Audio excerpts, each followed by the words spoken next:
આજના સૌથી મોટા સમાચારની વાત કરવામાં આવે તો જામનગરની ચૂંટણીમાં અનોખો વિરોધાભાસ જોવા મળ્યો। મિત્રો, એક તરફ ભાજપની વિજય રેલી તો બીજી તરફ જેલમાંથી જીતેલા નેતાનું સરઘસ જોવા મળ્યું। સૌરાષ્ટ્ર કચ્છના 12 જિલ્લાની 2773 બેઠકનું ચિત્ર સ્પષ્ટ, જ્યારે મોરબી, પોરબંદર, ગોંડલમાં બીજેપીનો મોટો દબદબો જોવા મળ્યો અને કોડીનાર તાલુકા પંચાયતમાં કોંગ્રેસના ઉમેદવારને અજ્ઞાત સ્થળે ખસેડવામાં આવ્યા।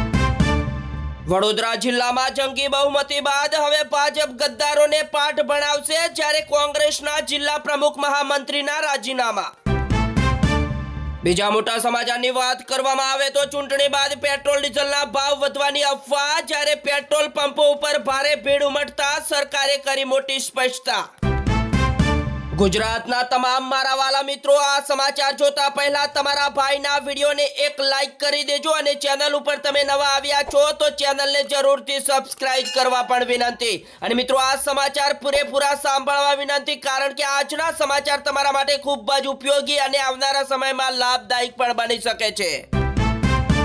ત્યારબાદ મિત્રો, 15 મહાનગરપાલિકા, 78 નગરપાલિકા, જ્યારે 33 જિલ્લા પંચાયત અને 250 જેટલી તાલુકા પંચાયતમાં કેસરીઓ લહેરાયો અને સ્થાનિક સ્વરાજ્યની ચૂંટણી પરિણામો ભાજપનો મોટો દબદબો યથાવત।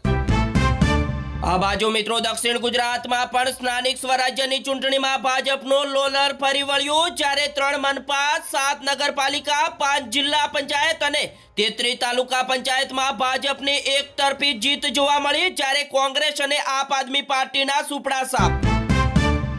હવે મિત્રો, જોઈ લઈએ સોના અને ચાંદી બજારમાં ભાવમાં અમંગળવાર, જ્યારે ચાંદીમાં 7000 તો સોનામાં 2500 રૂપિયાનો મોટો કડાકો જોવા મળ્યો। ભારત મિત્રો એકમાત્ર દુનિયાનો 5મો સૌથી મોટો સૈન્ય ખર્ચ કરતો દેશ બન્યો, જ્યારે ઓપરેશન સિંદૂર બાદ સૈન્ય પાછળનો ખર્ચ વધ્યો। સ્થાનિક સ્વરાજ્યની ચૂંટણીમાં મેજર અપસેટ આવ્યું સામે, જ્યારે ભુજમાં ઓવેસીની એન્ટ્રી, જ્યારે ખેડામાં દોડી અખિલેશની સાયકલ। વડોદરાના વોર્ડ નંબર 14માં રાજકીય સમીકરણ બદલાયું, જ્યારે ભાજપની પેનલ તૂટી અને કોંગ્રેસે ખોલ્યું ખાતું। હાલ અત્યારે બીજા એક સૌથી મોટા સમાચાર મળી રહ્યા છે, ત્યારે ગુજરાત સ્થાનિક સ્વરાજ્ય ચૂંટણીમાં ચર્ચિત બેઠકોના પરિણામ જાહેર, જ્યારે પૂર્વ આઈપીએસ અને પૂર્વ એમએલએ હાર્યા અને પણ સોશિયલ મીડિયા સ્ટાર જીતી ગયા। રાજપીપળા નગરપાલિકામાં ભાજપની આંધી જોવા મળી, જ્યારે ઇતિહાસમાં પહેલીવાર કોંગ્રેસે 0 ઉપર સમેટાઈ। ત્યારબાદ મિત્રો, વડોદરા કોર્પોરેશનના વોર્ડ નંબર 15માં ભાજપ અને કોંગ્રેસ વચ્ચે જોરદાર ટક્કર। મિત્રો, આશીષ જોશી સૌથી વધુ લીડથી વિજેતા। બીજા મોટા સમાચારની વાત કરવામાં આવે તો ગોપાલ ઇટાલિયાના ગઢમાં કોંગ્રેસના સુપડા સાપ, જ્યારે 18માંથી 11 બેઠકો જીતીને તાલુકા પંચાયત ઉપર મોટો કબજો। આ બાજુ મિત્રો, અમદાવાદમાં પણ મનપા ચૂંટણીમાં કેસરીઓ ઘટ ગણાતા વોર્ડમાં પહેલીવાર ભાજપના તમામ ઉમેદવારની હાર જોવા મળી। ત્યારબાદ મિત્રો, ગાજ્યા ઢોલ અને વાગ્યા નહીં, સુરત મનપામાં આપ આદમી પાર્ટી અને કોંગ્રેસના સુપડા સાપ, જ્યારે 120માંથી 115 બેઠક ભાજપને મળી। મિત્રો, સુરતમાં પણ ભાજપનું સ્ટીમ લોલર ફરી વળ્યું, રેકેટ બ્રેક બેઠક સાથે સતત 7મી વાર પાલિકામાં ભગવો લહેરાવ્યો। ગોધરામાં પણ કમળ ખીલ્યું, જ્યારે ઇતિહાસમાં પ્રથમવાર પૂર્ણ બહુમતી સાથે નગરપાલિકામાં ભાજપની જીત। વડોદરા જિલ્લા પંચાયતમાં ભાજપના ફૂલડેજર સામે કોંગ્રેસના મોટા પાયે સુપડા સાપ અને 34માંથી માત્ર 2 બેઠક મળી। ત્યારબાદ મિત્રો, ગુજરાતની ચૂંટણીમાં અનોખા ચહેરા આવ્યા સામે। મિત્રો, મહેસાણામાં પટ્ટાવાળો બનશે કોર્પોરેટર અને બહુચરાજીમાં બંગડી વેચનારી બેનનો વિજય, જ્યારે 2 શ્રમિક મહિલા હારી।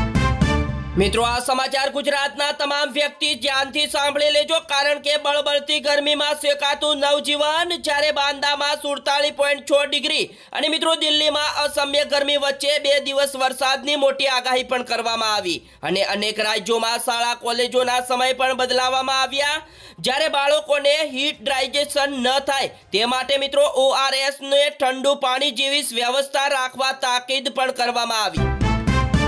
ત્યારબાદ મિત્રો, એશિયાના અર્થતંત્રો મોટા જોખમમાં મુકાયા, જ્યારે હોર્મુઝ સ્ટ્રેસ નહીં ખુલે તો અંધારપટ અને મહામંદીનો મોટો ખતરો જોવા મળશે। હવેથી મિત્રો યુપીમાં અકસ્માત થતા જ ઈઆઈ સિસ્ટમ એમ્બ્યુલન્સને બોલાવશે અને ભારતનો સૌથી મોટો ડિજિટલ હાઈવે પણ બનશે, જ્યારે ગંગા એક્સપ્રેસ હાઈવે. ત્યારબાદ મિત્રો દિલ્હીમાં મોટું આતંકી કાવતરું નિષ્ફળ જોવા મળ્યું, જ્યારે 18 અત્યાધુનિક હથિયારો સાથે 9 શસ્કોની ધરપકડ, જ્યારે આઈએસઆઈ કનેક્શનની તપાસ. હવેથી મિત્રો ડિજિટલ અરેસ્ટ ઉપર એક્શન, જ્યારે વોટ્સએપે ભારતમાં 9400 એકાઉન્ટ્સને કર્યા બેન, કેન્દ્ર સરકારે સુપ્રીમ કોર્ટને આપી જાણકારી. બીજા મોટા સમાચારની વાત કરવામાં આવે તો મિત્રો આવનારા સમયમાં પેટ્રોલ અને ડીઝલ ઉપર ચાલનારી ગાડીઓનું કોઈ ભવિષ્ય નથી, જ્યારે ગડકરીએ વાહન કંપનીઓને કર્યા એલર્ટ. દાઉદના ખાસ ડોલાને તુર્કીએ પકડીને ભારત લવાયો, જ્યારે 5000 કરોડના ડ્રગ્સ નેટવર્કનો છે માસ્ટર માઇન્ડ. હવેથી મિત્રો હોર્મુઝના કારણે બમણા ભાવે યુરિયા ખાતર ખરીદવું પડ્યું, તો ભારતે શોધી કાઢ્યો રસ્તો, રશિયાએ આપશે સાથ. ત્યારબાદ મિત્રો ઈરાન સામે મોટું સંકટ આવી રહ્યું છે, ત્યારે હવે ફક્ત 22 દિવસ ચાલે એટલું જ ઓઇલ રિઝર્વ છે, જ્યારે ટ્રમ્પની નાકાબંધીએ કર્યો ખેલ. હવે મિત્રો બેન્કિંગ સેક્ટરમાં મોટો ફેરફાર, હવે સરકારી બેંકોમાં દર વર્ષે પગાર વધારો મળશે, જ્યારે નાણાં મંત્રાલયે સમય મર્યાદા નક્કી કરી. ત્યારબાદ મિત્રો બેંક ફ્રોડ કેસમાં અનિલ અંબાણી ગ્રુપની સાણંદમાં આઈએમસીએની જમીન જપ્ત, જ્યારે કુલ 3034 કરોડની સંપત્તિ ટાંચમાં. બીજા મોટા સમાચારની વાત કરવામાં આવે તો હવેથી 8મું પગાર પંચ ઉપર કેન્દ્રીય કર્મચારીઓ માટે ખુશ ખબર સામે આવી, જ્યારે લઘુત્તમ પગાર 18,000 થી વધીને 69,000 થવાની શક્યતા. દિલ્હી મુંબઈ એક્સપ્રેસ હાઈવે ઉપર ગોજારો અકસ્માત, જ્યારે વડોદરાના એક જ પરિવારના 4 લોકોના કરુણ મોત. ગુજરાતમાં આપ આદમી પાર્ટીને મોટો ઝટકો, જ્યારે ખેડૂતોમાં મજબૂત પકડ ધરાવતા પ્રદેશ ઉપાધ્યક્ષ સાગર રબારીનું રાજીનામું. ત્યારબાદ મિત્રો અમદાવાદના સરખેજમાંથી ઉદયપુરની કુખ્યાત ગેંગના 2 ગેંગસ્ટર ઝડપાયા, જ્યારે બંને ઉપર હતું 10,000 રૂપિયાનું ઇનામ. સુરતના વરાછામાં એસબીઆઈ બેંકમાં લૂંટ, જ્યારે 4 હથિયારધારીઓ બંદૂકની અણીએ 50 લાખ લઈને રફુચક્કર થઈ ગયા. બીજા મોટા સમાચારની વાત કરવામાં આવે તો ગુજરાતમાં કાળઝાળ ગરમીનો પ્રકોપ વધી રહ્યો છે, ત્યારે બપોરે કામ વિના બહાર ન નીકળવા અપીલ કરવામાં આવી, જ્યારે રાજકોટ સહિતના જિલ્લાઓમાં યલો એલર્ટ અને હવામાન વિભાગની મોટી આગાહી આવી છે સામે. ત્યારબાદ મિત્રો મહારાષ્ટ્રનું અકોલા 46.9 ડિગ્રી સાથે દેશનું સૌથી વોટ શહેર જાહેર, જ્યારે રાજસ્થાન, ઉત્તર પ્રદેશ, પંજાબમાં સરેરાશ તાપમાન 45 ડિગ્રીથી ઉપર, જ્યારે મિત્રો બાંદામાં પારો 47.6 ડિગ્રી સાથે સેલ્સિયસે પહોંચ્યો.